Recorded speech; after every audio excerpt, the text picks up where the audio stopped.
Hi friends, మనకు కిక్కిచ్చే, సంతోషాన్నిచ్చే, భవిష్యత్తుకి భరోసానిచ్చే వస్తువు ఏదైనా ఉందంటే అది బంగారమే.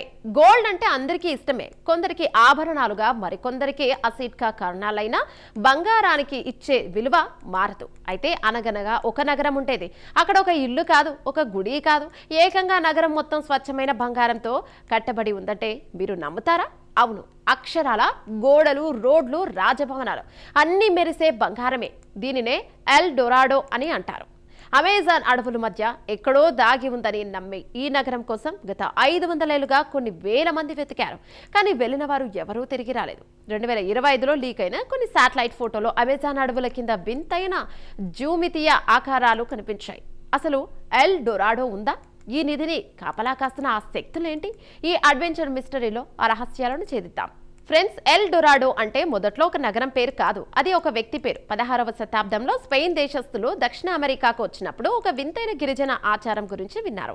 అక్కడి ముయిస్కా తెగ రాజు తన శరీరం అంతా బంగారు పొడిని పూసుకొని ఒక సరస్సు మధ్యలోకి వెళ్లి కొన్ని టన్నుల బంగారాన్ని నీళ్లలో విసిరేవాడట. దీనివల్ల ఆ సరస్సు అడుగున కొన్ని లక్షల కోట్ల విలువైన బంగారం పేరుకుపోయిందని నమ్మకం. ఈ కథే మెల్లగా మారిపోయి ఒక బంగారు నగరంగా రూపాంతరం చెందింది. నేషనల్ జియోగ్రాఫిక్ పరిశోధనల ప్రకారం ఈ గుయాటామిటా సరస్సులో నిజంగానే కొన్ని బంగారు ఆభరణాలు దొరికాయి. కానీ ఆ నగరం ఏది? బ్రిటిష్ అన్వేషకుడు పెర్సీ ఫాసెట్ 1925లో సిట్ ఆఫ్ జడ్ పేరుతో ఈ నగరం కోసం అమెజాన్ అడవుల్లోకి వెళ్ళాడు. ఆయనతో పాటు ఆయన కొడుకు కూడా ఉన్నాడు. కానీ వారు మళ్ళీ అడవి నుండి బయటకు రాలేదు. వారి మాయమయ్యారో లేక అక్కడి తెగలు వారిని చూసి చంపేశారో ఇప్పటికీ మిస్టరీనే. అయితే ఇటీవల లేజర్ టెక్నాలజీ సాయంతో అడవులను స్కాన్ చేయగా దట్టమైన చెట్ల కింద భారీ రోడ్లు, పిరమిడ్లు, ఇంకా అండర్ గ్రౌండ్ సొరంగాలు బయటపడ్డాయి. అంటే మన చరిత్రకారుడు చెప్పిన దానికంటే చాలా ముందే అమెజాన్ లో ఒక అత్యంత అధునాతన నాగరికత ఉండేదని అర్థమవుతుంది. ఆ సొరంగాలు నేరుగా ఎల్ డొరాడోకు దారి తీస్తాయని కొందరు నమ్ముతారు.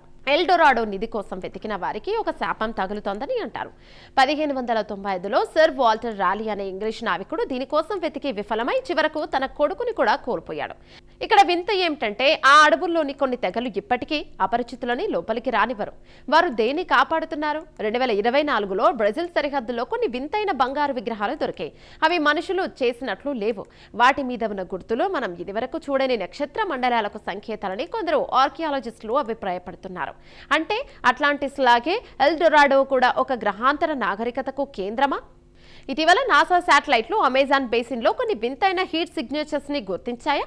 అడవి మధ్యలో మనుషులు లేని చోట భూమి అడుగున భారీ ఉష్ణోగ్రతలు నమోదవుతున్నాయి. అక్కడ ఏదైనా యాక్టివ్ మెషినరీ ఉందా? లేక శతాబ్దాలుగా ఆ అడవి లోతుల్లో దాగి ఉండి విపరీతమైన కాంతితో మెరిసిపోతున్న ఏదో అపురూపమైన నిధా? గూగుల్ ఎర్త్ లో కూడా కొన్ని చోట్ల పర్ఫెక్ట్ సర్కిల్స్ లో ఉన్న కోటలు కనిపిస్తున్నాయి. చరిత్రకారులు వీటిని గ్లియోగ్లిప్స్ అంటారు. కానీ ఇవి కేవలం గీతలు కావు. ఇవి ఒక భారీ బంగారు సామ్రాజ్యానికి పునాదులని అంతర్జాతీయ మీడియాతో చర్చ జరుగుతుంది. చూసారు కదా ఫ్రెండ్స్, ఎల్ డొరాడో అనేది కేవలం ఒక బంగారు నగరం మాత్రమే కాదు, అది మనిషిలోని అత్యాశకు, అన్వేషణకు ఒక నిదర్శనం. ఆధునిక టెక్నాలజీతో మనం అమెజాన్ అడవుల పొరలను విప్పుతున్న కొద్దీ అక్కడ ఏదో ఒక మహా సామ్రాజ్యం దాగి ఉందనే నిజం బయటపడుతూనే ఉంది. మరి మీరేమనుకుంటున్నారు? ఎల్ డొరాడో నిజంగానే ఉందా, లేక అది కేవలం ఒక కల్పిత కథ? ఒకవేళ ఆ నిధి మీకు దొరికితే మీరేం చేస్తారు? కామెంట్స్ లో చెప్పండి. ఈ అడ్వెంచరస్ వీడియో నచ్చితే లైక్ చేయండి, మీ ఫ్రెండ్స్ కి షేర్ చేయండి. ఇలాంటి అన్నోన్ మిస్టరీస్ కోసం ఇప్పుడే సబ్స్క్రైబ్ చేయండి.